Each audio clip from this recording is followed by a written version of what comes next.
Let's talk a little bit about the way we build to this Shawn Michaels, Steve Austin match here. Originally, as we said, this was supposed to be Shawn Michaels and Bret Hart.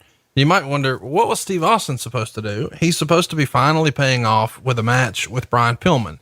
And they've been building this thing since the prior fall. It was the prior September or October when Austin broke into his house and Pillman pulled a gun. And this is supposed to be the big payoff. But according to the rumor and innuendo, Pillman wasn't all the way ready to go. Shawn now needed an opponent. So you guys pivot on the way to the pay-per-view just 6 days prior and say, nope, we're going to have the tag champs face each other. Were you disappointed that Brian wasn't able to go, or was this sort of an easy fix and you still had hope for the future? Well, it was certainly an easy fix and we had hope for the future. And yes, I was disappointed that Brian wasn't cleared. And the question was always going to be, then, will he ever be cleared? Yeah, because since we should back that up, I guess. When he first signed with the company, he had been in a Humvee injury, in a Humvee crash. And as a result, he just shattered his ankle, I believe, and was not able to perform. So we've got lots of stops and starts where we think he'll be ready here. Nope, he's not. Okay, we'll think he'll be ready here. Nope, he's not. Okay, we think he'll be ready here. Nope, he's not. And eventually they do one of these where it's going to be an angle because they know he's got to go have another surgery done. So on Superstars in the fall of 96, you have Austin put his foot in a chair, jump off the top, crush the ankle, quote unquote. Then he does the surgery. Now he's got the big cast on. That's when Austin breaks in. So he's moving around, but still not medically cleared. And it doesn't feel like at this point, you guys have gotten much of a return at all from your Brian Pillman investment. No, unfortunately we didn't. His ankle got fused, so he couldn't bend it. So it really obviously restricts a very athletic 215, 20-pound guy's mobility. And a guy that size couldn't really afford to have that mobility restricted as it was. It was a heartbreaking thing, and I believe that it really contributed to Brian's death. The fact that he was so disappointed in his career because he knew in the back of his head that he could never do the athletic things that he used to do as Flying Brian with a fused ankle. It was sad, and you could see that emotionally it was really working on him. And he had some some drug and alcohol issues.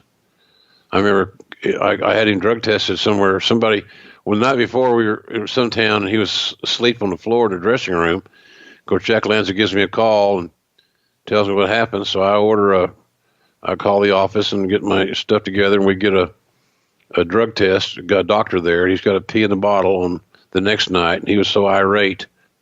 He called me at home, and I guess he forgot that, I'm living in Connecticut and he's in Washington State. It's like 10 o'clock in Washington State, so it's 1 a.m. for me.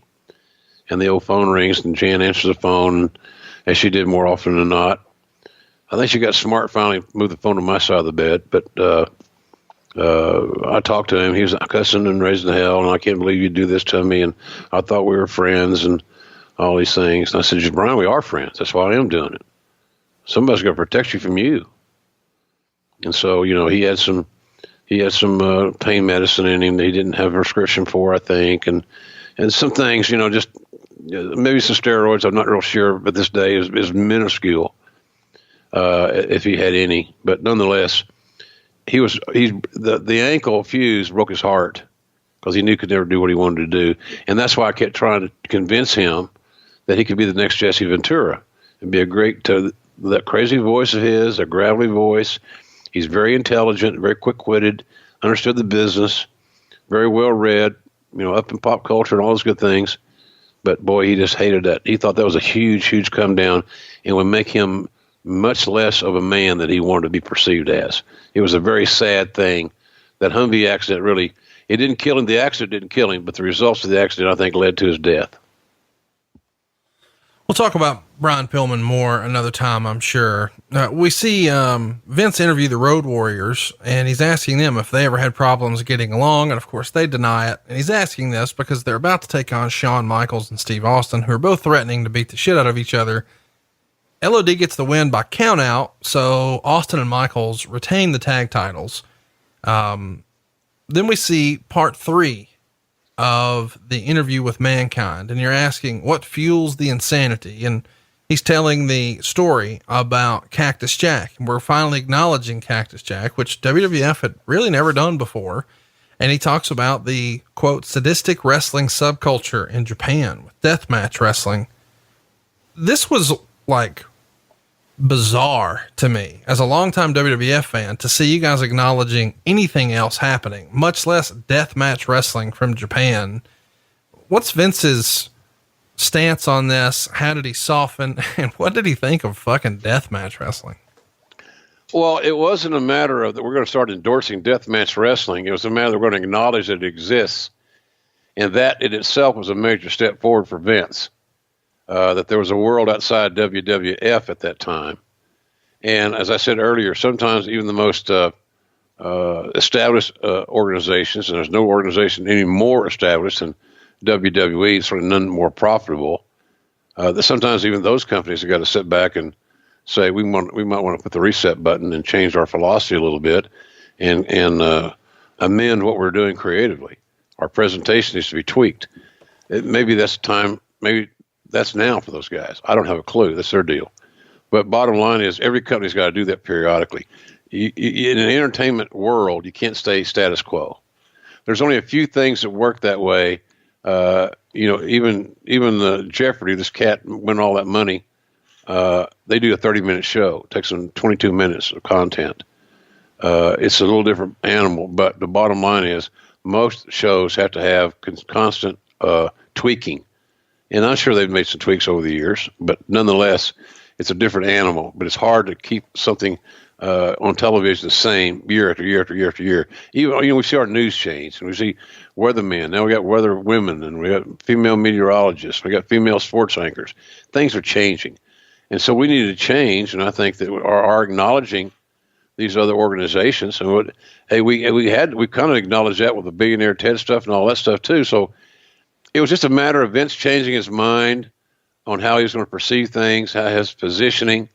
And, some are saying, as I mentioned earlier, not being an asshole, but maybe it's time for him to do that again. Let's talk a little bit about what's next on the show. We've got Undertaker and Sid for the world title, and you can't help yourself. You say that Sid swings the best baseball bat or best softball bat in all of the World Wrestling Federation, which is kind of fun. What a wise ass. Undertaker gets the pin. Of course, NOD interferes at the end once the match is over. And that's our go home show. Just a few weeks or a few months prior to this, Sid and Undertaker was the main event of WrestleMania. And here it's less than 5 minutes with a clean pin. Does that tell us that Sid's fallen out of favor, or is it just we're trying to sell the pay-per-view? No, it told you, well, we're trying to sell the pay-per-view, obviously, but it told you that the front office had lost confidence in Sid at that point in time, and his push, his priority is being reevaluated. So, the match that Undertaker and Sid had at WrestleMania 13, I'm sure if you ask both those gentlemen, they'd tell you that it wasn't their best match that they've ever been involved in. It was a little bit, but it had to follow Brett and Steve, and that's tough. That's really tough. So, especially on that night. So, they were in a tough spot, but nonetheless, Sid did kind of fall out of favor on that one. And it's unfortunate, Conrad, because again, I always thought that Sid had everything: look, demeanor, the whole 9 yards. It's for whatever reason, we just couldn't quite get him over the hump.